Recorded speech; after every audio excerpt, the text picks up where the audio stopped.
I'm just I'm sitting gonna, here I'm like, gonna, I'm whoa. gonna, go ahead and grab whatever you gotta grab. I'm gonna grab some juice. I'll be right back.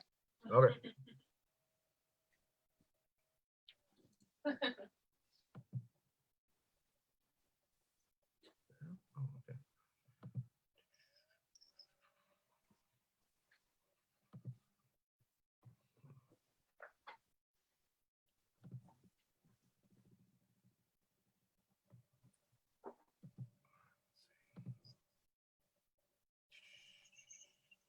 All right, we're live. So we are live, awaiting the return of Matthew Cuban Hernandez. Here he is. All right, my bad.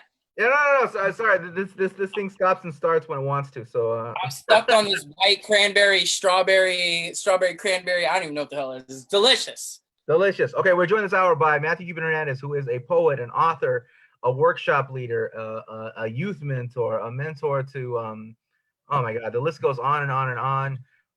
Just a great, not just a great artist, but a great member of the community. So I'm really Hell excited. yeah. And That's the proud to most have. accurate bio anybody's ever read for me. Yeah, I did it off the top of my head because I should have prepared better. But hey, so Matthew, we want to talk about the projects you got going on. I want to talk to you about 3032. I want to talk to you about some of the work you've done with the various organizations, the city, street poets, as well as Get Lit and all of the things that you've been involved with, you're currently involved with. But before we do all that, I want to hear about the story of how you became a poet. Oh man.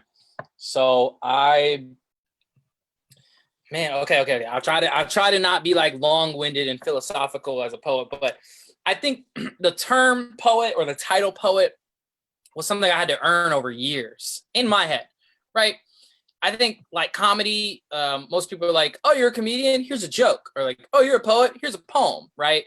And it's a title that I think is easily thrown around, but for me, I felt like I had to earn it. So, there's two parts to it. I started writing when I was 13, started going to open mics around Jacksonville, Florida, just kind of, working my craft there. I started going to a beautiful poetry community called Southern Fried when I was 15. Started going to that community every year when I was 15, 16, 17. And when I was 18, I won it as an individual. I would take every year that I would learn something at Southern Fried, find these great poems or whatever, and then I would come back home and kind of share it with my community. So I kind of ended up falling into this like makeshift workshop facilitator for my city in a lot of different ways. And a lot of that worked with like poets that were around my age or younger. So around, 2006, I won the tournament at 18. I'm still the youngest person to ever win Southern Fried. And then in 2007, I went to Brave New Voices for the first time. So it was really weird. I had already won like the second largest regional adult competition in the country and then went to like a youth competition afterwards. So I was kind of all backwards, man. And again, I was on the team. I was coaching the team. I was mentoring on the team, and again, just kind of like stumbled into this position because nobody in my community at the time was doing it. So that was kind of pretty much what my entire career has been: is jumping into these positions of facilitating a workshop and a writing thing that just wasn't there before. And that kind of became my mission, is to provide top quality art and education where there is none. And so much more, but that's kind of a small snapshot of it. Yeah. So for this is kind of intended at one point in time for a wide cross section of people. So not everybody's a poet, not everyone's involved in slam scene. Can you tell us a little bit about Southern Fried and its significance? Man, I always say this: Southern Fried is the HBCU of the poetry community. We are the community where a lot of poets of color gravitate towards. It's primarily poets of color at this tournament, but I mean, it's all love. It's open to everybody, but it's primarily poets of color, and we hang out, we do hood shit with our friends, and it's dope. And then we spit some poems, and we talk about saving the world. And there's a lot of things still wrong with Southern Fried that we got to tighten up, but for the most part, I mean, it is a pretty good reflection of the community of color that is within this country, especially in the South, man. And I think the South in general just gets hated on in a lot of different ways. And don't get me wrong, I'm from Florida. I know how terrible it is. But I think the poetry community there and the artistic community is absolutely brilliant. So that's where I found a lot of love, man. And Southern Fried's been just good to me, man. And I've been going to that tournament every year since I was 15, and I still go. I would have gone this year if they didn't cancel it. But I'll probably still hop on a Zoom and do some good shit with my friends still. Right. So I want to ask you, like, have you been doing a lot of Zoom poetry, a lot of these Zoom like workshops and performances? I'm so Zoom efficient right now, bro. I could share my screen. You know what I'm saying? I could record this, put it to a beat. You feel me? Like whatever you need. So what have been some of your Zoom techniques? Well, so mainly the classes we have been doing, we've been working, with young people, trying to get them, familiar with GarageBand. So yeah, we've been doing a lot of screen sharing. We've been writing. We've been doing a lot of really good writing, and actually the workshop format really fits well to this Zoom. But I think it's just making kids have accountability, because you tell a kid to write for 5 minutes and like you don't know if they're actually writing, maybe doing whatever they want to do. So there's a lot of self accountability involved for the students. But we've been having some good classes, man. What about in terms of your performance style, though? How have you adapted to this brave new world of staring at yourself as you perform? Just rolling with it, man. It's not really that bad, because I've been doing a lot of just like videos and performances and things like on Instagram Live in general before all this. I would just hop on there, and I spent a lot of time in a campaign that I had last year, Kickstarter that I put together, just being on Instagram and Instagram Live like every day, just like talking to a screen, saying like what's good, like spitting stuff. So I have felt pretty good about that format already. I think the things that have been like, good with me, or that I've been trying to navigate, is like everybody's doing it. So like, how do you make yours unique? How do you bring people in if everybody's doing the same thing? Yeah. Well, just for the performances, when I get invited to do stuff, I've taken to doing this kind of like I've turned myself to my own independent director of the Blair video project. Like Yeah. I've been like shaking the camera and like doing like like, cause I can't recreate the whatever, so I gotta like Lots of this. We do this instead of clapping. We're just like, move a lot. It's like a horror film. It's like like they're stuck behind the glass or something like that. Yeah, I mean, you get like 30 people on a screen and everybody's doing this shit. Like, yeah. Okay, I did something. No, that seems like it reminds me of what was that movie, The Ring? Like they're gonna climb out or something like that. That movie was terrifying, bro. That movie was the scariest shit ever as a kid. Yeah, that was pretty bad. That was pretty bad. All right, so you've made mention of it. Can you tell us a little bit about 3032? What was that? What was the campaign? Let us know. So the book was the book was kind of like my honey boy, my Shia LaBeouf process, except I wasn't legally forced to do it. My mother passed away in 2017. She's my best friend. She's greatest mentor, just insightful person. And the book was dedicated to her. It was dedicated to the city I'm from, Jacksonville, Florida. It was dedicated to the students I work with, who are primarily incarcerated young people. And it was named after the house that I grew up in, the address of the house I grew up in, that ultimately we lost in bankruptcy because of the healthcare system, because my mother's healthcare was so high. We had to file for bankruptcy, and we lost our house, my childhood home, in the process. So I named the book after that. And it was a beautiful process. It was where my mother was the most healthy, where I was the most happy. My family was, we lived a house away from each other. And we were smack dab in the hood. I mean, we was in the heat of the hood. It was in this area in Jacksonville called Paxson. And so, all the stuff that comes with it, that you grow up in the hood and all those activities. So it was kind of a love letter to all those things: my city, my mom, my students. And so this book was my first book that I've ever, formally published. And I felt bad, again, like my mission had been, giving art where there is none, creating art where there is none. And often to do that, you're not charging. You know, you're not going to be like, hey, you never had poetry, like pay me $2 for this. Like, nah, like, you know, or like, you know, you're going to places that often don't have those type of resources. So I was like, I don't want to sell this book anymore. Like, it's dope.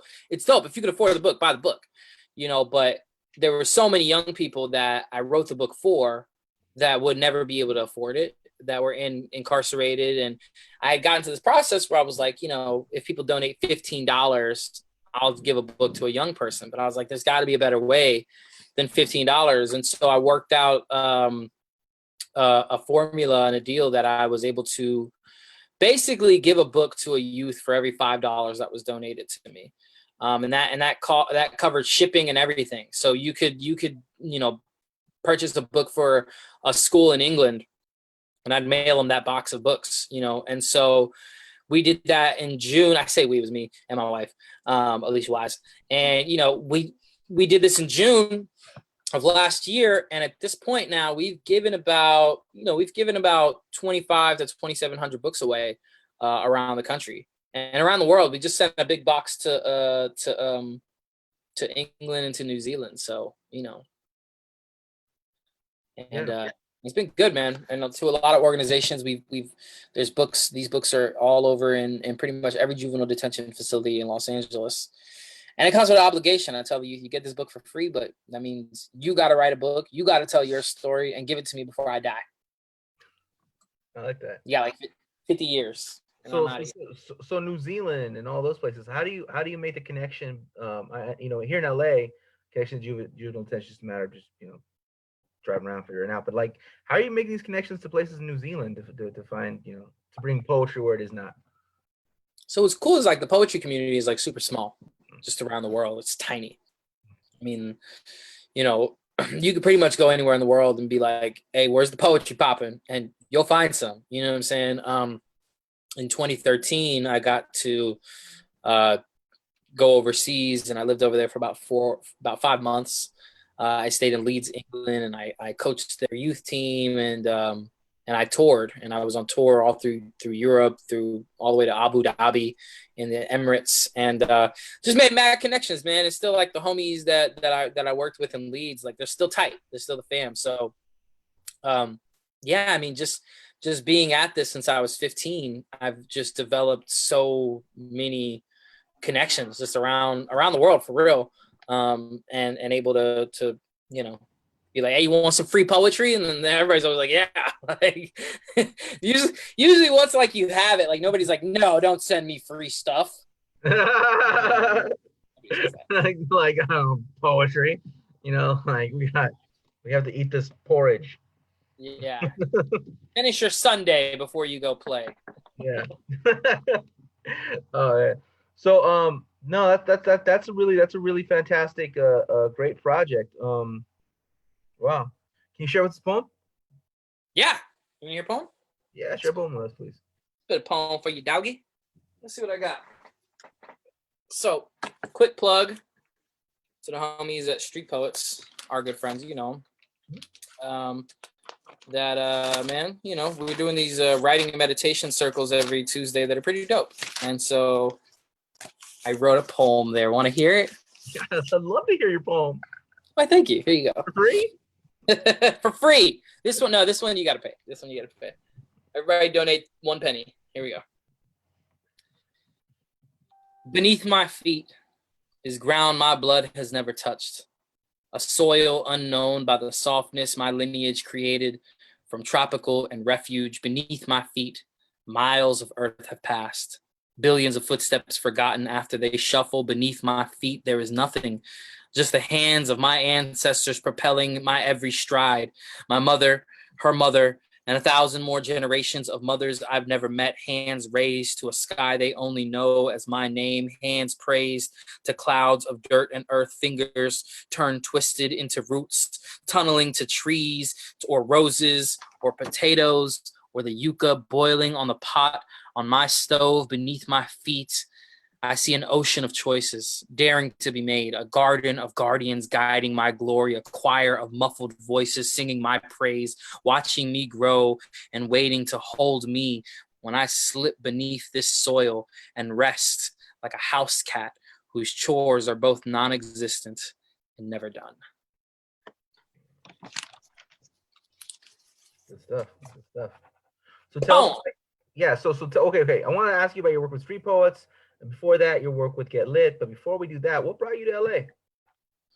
Well, I think I manifested this shit for myself, to be honest. I think I've always wanted to live in Cali, man, and it's not because of all the cool things here.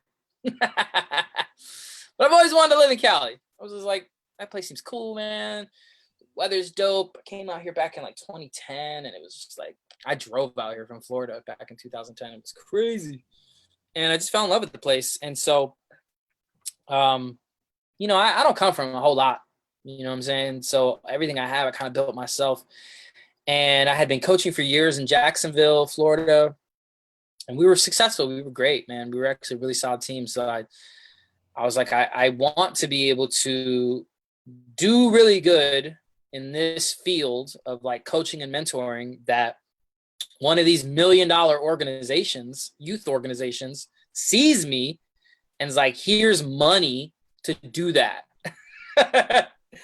So I left Jacksonville and I went to Richmond, Virginia. I coached their team. They did great. We made final stage. It was awesome. I went from Richmond. I went to Leeds. We did great. Touched final stage. It was awesome. And then after that, exactly what I was trying to do happened. And the founder of Get Lit, Diane Lane, she was like, "Hey, what are you doing next? I see you in Jacksonville. I see you in Richmond. I see you in Leeds. Well, you're killing it. Where are you going?" I was like, "I don't know." She's like, "You want to come to LA?" And I was like, "Yup." And it was crazy. She offered me an amount of money that I was like, in Jacksonville, Florida, I was like, "Oh, I'm finna be living good." And I came to LA and I was like, "Oh my God, I'm in poverty. I eat every day." And so that branched out, coaching their team. We did great. They were awesome. You know, we coached their team in the final stage, and I think they ultimately won the tournament. They got to perform at the Hollywood Bowl for like 20,000 people, or on the Queen Latifah show, and still has millions of views. Somewhere in America, that poem used to be 8 pages long. We edited it down to something tolerable.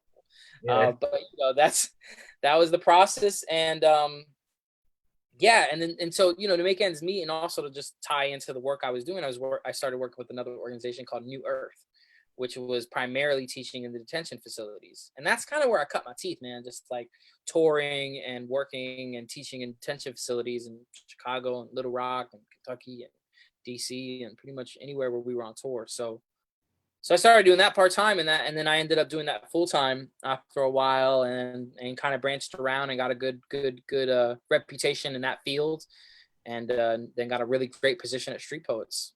So yeah, right now I kind of lead their youth, the youth that work in the detention facilities, net stuff. Yeah. That's the area I work.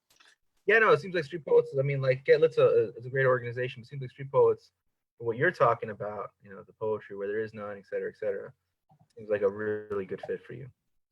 Yeah, and I mean, you know what I'm saying? Like that's for sure. Like, you know, and it's nothing against Get Lit at all. I think they're a brilliant organization that's doing incredible stuff. And they work with a lot of really underserved youth as well. But I know that just being in those specific facilities, that's just kind of where my heart is. I mean, those kids, they have very, very little, and I love coming in and just fucking with them and talking shit, being like, "What's up, bro? You need a hug? Like, why you so mad?" So tell us a little bit about that. But I remember that Somewhere in America poem. So tell us a little bit about how that poem come to be. Like, where was what was the genesis of that poem, and where did it, and what was it like? What was Queen Latifah like? Well, look, I mean, the youth drove everything. I was never like, let's write a poem section somewhere in America. No, it was like, you know, we had a foundation that we built on, which was like, you know, you need to, not that you need to, but if you want the attention of people, you should write something that is going to grab the attention of millions of people for 3 minutes. So you got to have something worth saying, right? And that could be your own personal story. That could be whatever you want it to be, but it's got to be worth that attention, you know, for 3 minutes, which is, a lot of people don't have that. And so you know, a lot of the poems that they were writing that year were just based on things that were happening around the country, things that they were seeing. And you know, the young ladies who were in that poem, they wrote it collaboratively together and kind of came in one day and was like, hey, we've got this piece that we all wrote and that we think is dope. And it was like I said, it was a very long piece. And like, you know, that's kind of the job as a coach that you can do, which is like just tightening things up and cutting things and editing things and finding like the root of where you're going. And then when you finish that, being like, did you say everything you wanted to say? Did you say it exactly how you wanted to say it? No. Well, let's find those places that we can add those parts in. And just kind of working it and working and working. And that was a poem that we worked at, I mean, a while ago now, but I think that was a poem we worked at for at least a month, you know. But it was towards the end of our time of our season before we went to that tournament. And it was one of the last poems they had together. And it was just like, after they had already written, you know, I think we had like something crazy, like 10 group pieces that year or something wild. And after like 8 group pieces, they were like, oh, we got a rhythm now. So they're like, boom, poem, poem, poem. And so, yeah, it just came together really nice. And then chopping, editing, blocking, all that good stuff was something, you know, myself and again, Alicia Wise did, because we've always, since I've been to Los Angeles, me and Alicia have pretty much worked in tandem as coaches in every situation we do. That's beautiful. That's beautiful. So what so you finish this poem, you're on Queen Latifah, the poets are on Queen Latifah. What happens in between? I really want to say at least a quarter of them become an asshole, but I won't say that though. No. You know, you know, unfortunately, hubris and ego is big, man. And when you're a kid and you haven't had that kind of attention, all of a sudden you're in front of 20,000 people and you're dapping up John Legend and Queen Latifah thinks you're brilliant. I mean, it shifts how you act to things. And you know, a few of them the next year, I mean, they were young kids. They could have been on that team for like 3 more years. But the next year they just got real kind of full of themselves. And I was like, I'll cut you from this team. Like, I will. Like, I don't care how dope you are. And they didn't believe me. So. All right. You know what I always feel bad for? I felt bad. I felt bad. I still feel bad. I mean, I don't know. But you know who I always feel bad for is like gymnasts, right? Olympic gymnasts, because they're like their life peaks at like 14 or 15. You know what I mean? Like, because like you are like washed up by 19 years old. Like you're too old at 19. Yeah. You know? So I was thinking about the people who like have these huge moments like thrust upon them as teenagers. Man, that I can't even imagine. That would have been way more than I could have handled as a teenager. It was tough, man. And, you know, I think we could have done a better job trying to like guide them through some of that major stardom shit. But it was so, none of us knew that shit was going to happen. None of us knew that was going to happen. Like, we went to Brave New Voices. We went up there with the poems we had. People lost their shit, loved it. We ended up taking 3rd. We didn't even win. But every single poem that they posted went viral. I mean, million plus on every single one of our poems from that year. And more than everybody else's pieces, which was just wild. So once we got that attention, you know, Mark Bramucci Joseph was like, hey, I'm doing a show at the Hollywood Bowl with John Legend and Sharon Jones. You want to perform? And I was like, yes, we do. And so that just kind of blew up. And then somebody was like, hey, we were from the Queen TV show and we saw you at the Hollywood Bowl. You want to perform? We're like, yup. And just a lot of stuff after that. And it really kind of like just almost doubled Get Lit's profile on like the international stage. And they've really just skyrocketed since then. And I mean, you know, it's a tribute to them catching that fire when it was lit. Yeah, that's incredible. So I know that you have you're working on you've been working on a manuscript. You got something coming, manuscript. Tell us what's coming next. So the next project that I'm really excited about is so 3032, the book I was just talking about earlier. I dropped that book the same day that I dropped an album, a hip hop album. And the album was titled Ivana. So it was, again, one of those cathartic things. My mother's name is Ivana. It's dedicated to her. And again, just that was kind of a labor of love, like a little bit of icing and cherry on the top of this beautiful cake, which is the book. And so I've kind of just had a bug for the music ever since. And so I'm going to drop an album on my birthday, which is June 16th. So next month, almost a month from now, I'll be dropping a brand new album for everybody to listen to at home. That's so. Tell us about that. Tell us about making like music and or making poetry music. How when did that That's start?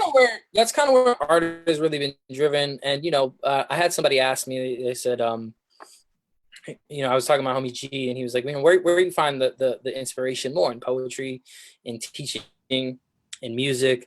And I was like, to be honest, I think I find joy in all of them, and then I also don't find joy in all of them either. It's kind of like a hot plate, and as soon as one gets hot or not hot, I move to the next one, and so it changes. It just depends where I am, and I think I'm really in love with all of them equally. But a lot of the stuff I've been doing, I've just been doing a hell of a lot of shows.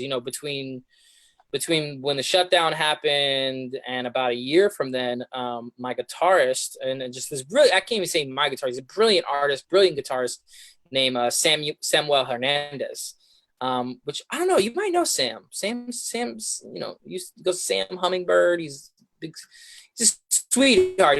He looks like a big hamster with curly hair. He's just the cutest thing ever. He's the greatest. But I might. me and him linked up back in like the end of 2018 or something like that, man. And we fucked shit up for like a solid year, man. Just, we were doing a lot of So Far Sound shows and just like a lot of music things. And like Sam and I now, I feel like my favorite set that I love to do is this musical set, which is kind of a collaboration between music, poetry, comedy, hip hop, just like all these things. And so I've taken a lot of that and put it into the album. And I'm really excited about it, man. I'm really excited to see to show everybody what I've been working on, and hopefully people think it's cool. And if they don't, fuck them, But I like it, and I think that's what matters. And again, there's a purpose behind it too. The first album was Ivana. This will be Ivana Volume 2. So I'm really excited about it, and then I'll be dropping a book in the near future. I want to say at the end of the year, but it really just depends on what type of publisher I work with, whether I self-publish or whether I work with a publisher, and we're chatting about that. But I have a manuscript ready. I have a title. I have a whole book put together that's pretty much ready to go right now too. That hopefully will drop by the end of the year. But I'm just kind of being more patient with the book.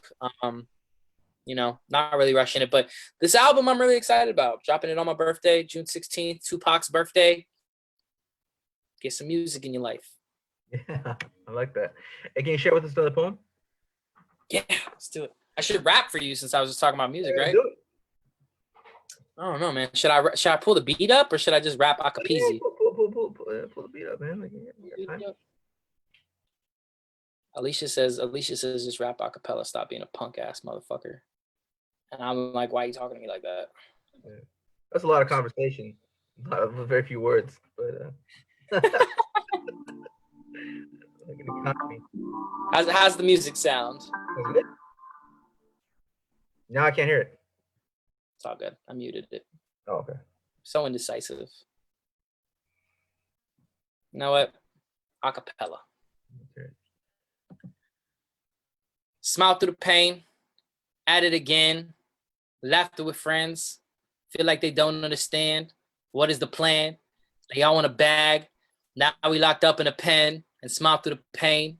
So I smile through the pain, at it again, laughter with friends, feel like they don't understand. What is the plan? They all want a bag. Now we locked up in a pen, counting them days that run on like sentences, reading they don't comprehend. So what is the point if I don't even mention this? Still I keep bringing this in, counting my money, trying to make sense of this, feeling so empty within, feeding my anger. No Satan invented this sin and won't fall for that sin. Pray to my God and I hope he reads messages and he responds to the kid. I'm out on my own, far from my home, trying to buy food with the words of my poems. What do you want? Son of the sun and I'm warm, calm like the center of a storm. Still I moved on, scream to the world of my songs. All of this pain I've been through. Hope it's not lasting too long. I used to be strong till I gave into this wrong. Felt like a place to belong. Misplacing my energy and patient my enemy. Hell that I live, the heaven that's meant for me. Blessing got sent to me. Pray to my mama, she suffers no longer. That feeling is somber. Turn to my armor, my spirit is safe. Angel, she waits. Save me a plate until the day that I'm gone and she opens some gates. What can I say? Hope she remembers my face. Hope I resemble her grace. By any means, I'll be winning that race. Rest in my case. Invest in the bag that you chase. Inherit the laughter ancestors replace. It's never a waste. You keeping that thing on your waist. I hope it don't spill. You writing that life in the lines that you hope to fulfill.